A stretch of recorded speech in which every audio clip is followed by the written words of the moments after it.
welcome to the show, Kevin, the Trailblazer Holland. Thank you for taking the time talking to us here in Indonesia, to all the millions of UFC fans in Indonesia. My name is Firzie from Kompas.com, and this is my colleague Ardianto from BOLASPORT.com, the number Hi one. Kevin.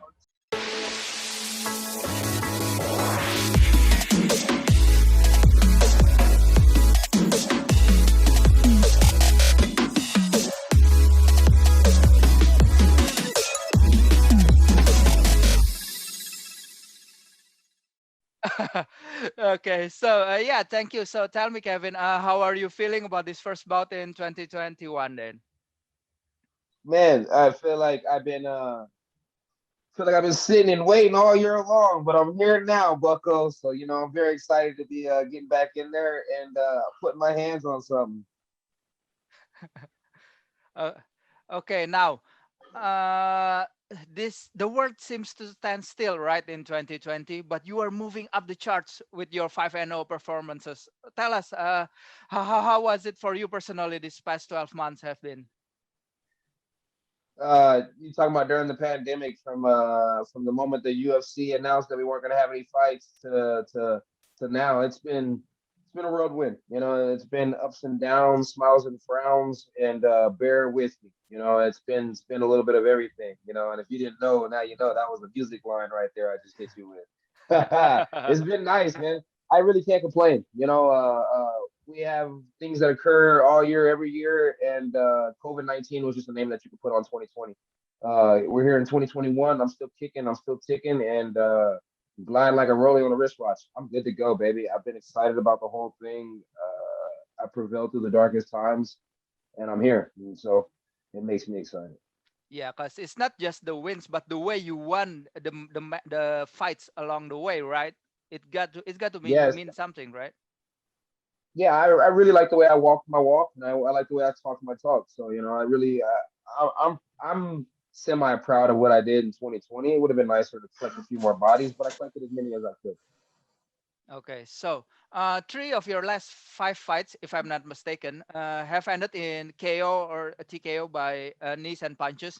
Is it much more satisfying for you to win like that compared to a submission win? Yeah, I mean, a finish feels good. Whether I'm subbing somebody, whether I'm punching somebody, kneeing them, kicking them, elbowing, it doesn't matter. A finish is a finish, and a finish feels good. It's going to the decision that never feels great, because then Yeah, it's not clarified that you caught the body. It's just clarified that you won the you won the match. competition.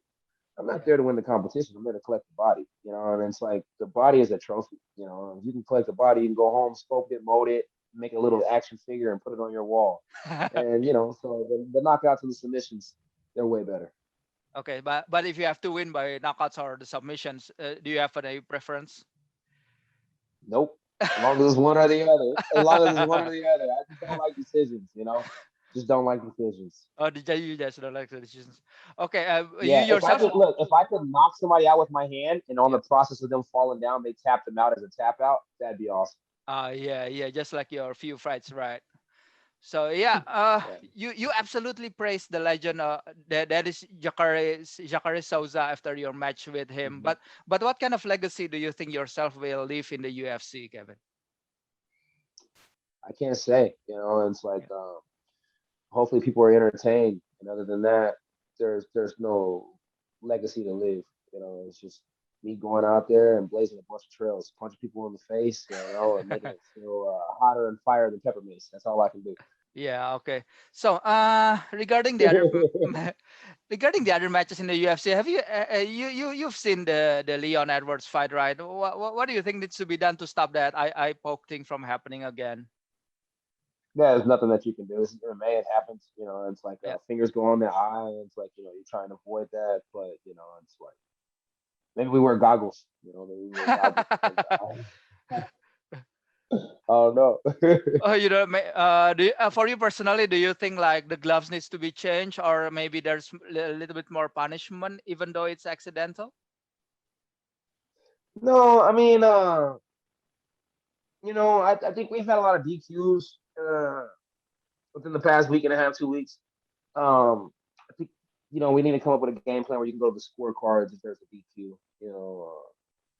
if it's already been a round or two. If you can't go to scorecards, then yeah, it's just a real situation. We just have to do a better job of not fouling people, and then you have to do a better job if you get fouled, not being a girl about it, just sucking it up and just continue to fight. So it's part of the game. Okay. So, well, I'm curious about your take on the Adesanya's fight against John. What do you think went wrong there? He says he didn't put on weight, but I'm willing to assume that he put on a few pounds and probably felt a little sluggish in there and just ultimately wasn't as fast as he wanted to be. And then John went out there and put on a great game plan. He went out there, outstruck the striker, and then took him down when he had to take him down. He was overall a better mixed martial artist, and you can't take anything away from John. And you can't be mad at Israel for not getting the job done. Shit happens, it's a part of Yeah. it's a part of growing and it's a part of being in the sport. It would have been nice to be undefeated, but not everybody's to be. Not everybody's Floyd Mayweather. You take an L, it is what it is. Wipe your shoulders off and keep it going. That being said, I've seen a lot of different things, but nothing that I feel to mention. His coach will fix the problems if he can, and if they can't, I'll exploit it again. Do you have any ambitions to go up there also? What, the heavyweight to light heavyweight? Light heavyweight. Yeah, if Izzy goes back up to 205 trying to escape this dragon butt whooping him again, you're gonna chase him all the way. Yeah, I'll chase him at 205. Yeah, I'll chase a few guys at 205 if I had to. But no, it's like you might see me at 170 pounds next. It's like I go south. I don't have to go north. It's like I'm a light guy, not a heavy guy. These guys, they're walking around 200 plus. I'm walking around, 5-10 pounds away from 85. I'm not a big guy. It's like so. No. 205, it's like maybe when I'm 34 years old, my very last fight in the UFC, I'll do 34. I'll do 205 just for, shits and giggles, and I can eat whatever I want to eat. But other than that, no. It's like where I'm at. I can eat enough here, it's like I ate donuts the other night. I ate cookies last night, it's like, it's no big deal. Okay, sure. So, with the vaccination on progress, and I think the global pandemic is going to get really handled right now. Like UFC 261 will be a full crowd event, so they say. How much does this mean to you, mate? Man, it just means I get to go watch UFC fights all over again, live and in person. So I'm excited to go watch. I'm excited to go take a couple with me.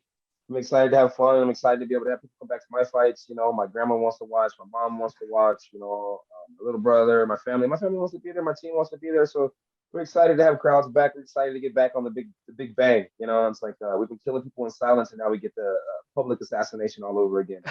Boy, we're excited. But no more instructions heard from the ringside again, right? From DC.